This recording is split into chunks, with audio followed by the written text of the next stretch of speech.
Marami talaga ang kinikilig ngayon kay Paolo Avellino at Kim Chiu dahil sa lakas ng kanilang chemistry. Kaya naman maraming fans ang tinawag silang Kim Pao. Masasabi talaga natin ang Kim Pao ang isa sa pinakamalakas na love team sa ngayon. Marami talaga ang nagmamahal sa dalawa. Kaya naman lahat ng teleserye nila ay talaga naman tinatangkilik. Ngayon may pelikula silang ginagawang My Love Will Disappear ay inaabangan na ng madla. Kaya ating alamin kung ano na nga ba ang estado ng relasyon nitong dalawang ito. Sila na nga ba sa totoong buhay ang pag-amin ni Paolo Avellino?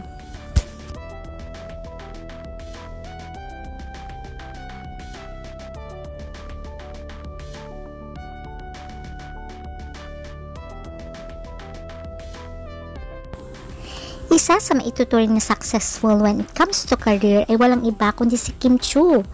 Isa siya sa biggest stars ng ABS-CBN. Marami na rin siyang napatunayan sa kanyang karera. Unang nakilala si Kim sa pagkapanalo niya sa Pinoy Big Brother, kung saan ay nakalove team niya nga si Gerald Anderson na eventually naging boyfriend niya. Marami ang nagmahal sa dalawang ito kaya nga tinawag silang Kimerald. Pero hindi rin nagtagal ang kanilang relasyon at sila ay naghiwalay. After ni Gerald ay dumating naman sa buhay niya si Sian Lim na naging ka-love team niya. Tinangkilik ang kanilang love team kaya tinawag sila ng mga fans na Kimchi. Tumagal din ang kanilang relasyon ng 12 years. Ang akala nga ng mga fans sila ang magkakatuluyan, pero unfortunately ay nagbago ang lahat at tuluyan silang naghiwalay. Marami ang nalungkot sa paghiwalay ng dalawa at ang tinuturing dahilan ay walang iba kundi si Iris Lee, although dinanay naman ito ni Sian Lim. Pero tulad nga ng spekulasyon ng mga fans, after ilang months ay umamin din si Sian na girlfriend niya na si Iris Lee. Marami ang nalungkot, pero marami din ang natuwa dahil at least nakawala na si Kim kay Sian at makakatagpo rin ito ng totoong lalaking magmamahal sa kanya. At dumating nga itong si Paolo Avellino. Malakas ang kanilang chemistry, lalo na nung ginawa nila ang linlang. Kaya nga nagkasunod-sunod din ang kanilang teleserye, tulad ng My Secretary Kim. Ngayon ay may ginagawa na silang pelikula na magkasama ni Kim. Kaya naman excited na ang mga fans na abangan ang kanilang movie na My Love Will Make You Disappear. Kaya naman ang mga fans ay up to now ay nagwi-wish na sana si Kim at si Paolo na lang. Total naman pareho silang single. Unang nakilala si Paolo Avellino dahil sa pagsali niya ng Starstruck. At dito niya nga nakilala rin ang kanyang kapwa member na si LJ Reyes, kung saan ay nagkaroon sila ng relasyon at nagkaroon sila ng supling. Walang iba kundi si Aki. Pero sabi ni LJ kahit magkahiwalay na sila ni Paolo ay napaka-supportive pa rin nito sa mga pangangailangan ng kanilang anak na si Aki. Si LJ ay nagkaroon na rin ng sariling asawa at ito ngayon ay namamalagi sa States. At naging karelasyon din ni Paolo Avellino ay walang iba kundi si Janine Gutierrez. Pero hindi naman nagtagal ang kanilang relasyon at walang umamin kung anong punot dulo ng kanilang paghihiwalay. Dahil parehong nag-hit ang kanilang teleseryeng linlang at ang My Secretary Kim ay talaga namang minahal ng masa si Paolo at Kim. Kaya nga tinawag silang Kim Pao ng mga fans. Kaya ang nais din ng mga fans ay sana sila na lang ang magkatuluyan at magmahalan. Total naman bagay silang dalawa.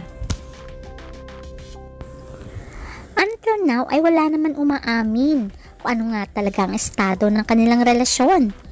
Pero ayon sa kanilang mga closest friends ay si Paolo at Kim Chiu na. Kaya lang ay ayaw nga nila itong i-broadcast dahil gusto nilang maging pribado pa rin ang kanilang relasyon. Anong tinanong kung nasan si Paolo, sabi ni Kim ay nasa puso niya. O diba nakakatuwa si Kim? Pero kahit dinideny ni Paolo Avellino at Kim Chiu ang kanilang relasyon, ay nabubulgar sila dahil sa mga kasamahan ni Kim sa It's Showtime.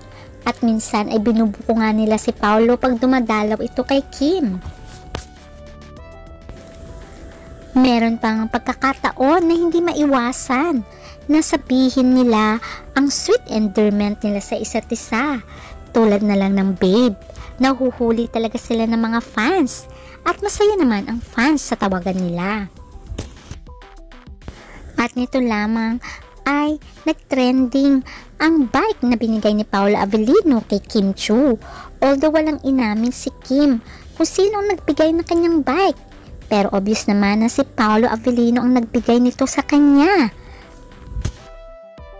Dahil may mga fans na spotted nga ang dalawa na pumunta sa bike station kung saan ay magkasama si Kim at Paolo.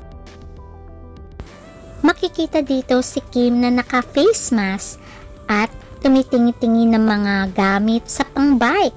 Makikita rin si Paolo na may tinitignan sa isang bike at sa isang gilid ay nandun ang pink bike. At ayon pa nga sa mga netizens na nakakita, nakita nga daw nila si Paolo at Kim na tumitingin ng bike. Kaya talaga naman, hula ng lahat ay regalo ni Paolo ang pink bike kay Kim Chiu. At makikita nga dito na nakahiligan ng dalawa ang pagbabike. At makikita rin na lagi silang magkasama pag sila ay nagbabike. Kaya marami ang masaya para sa dalawa dahil pareho silang mahilig sa sports. Pero ang ikinatutuwa ng mga fans ay laging spotted si Kim at Paolo. Hindi lang sa sports, kundi minsan sa mga restaurants din. Alam naman natin tahimik lang si Paolo pag nakikipagrelasyon.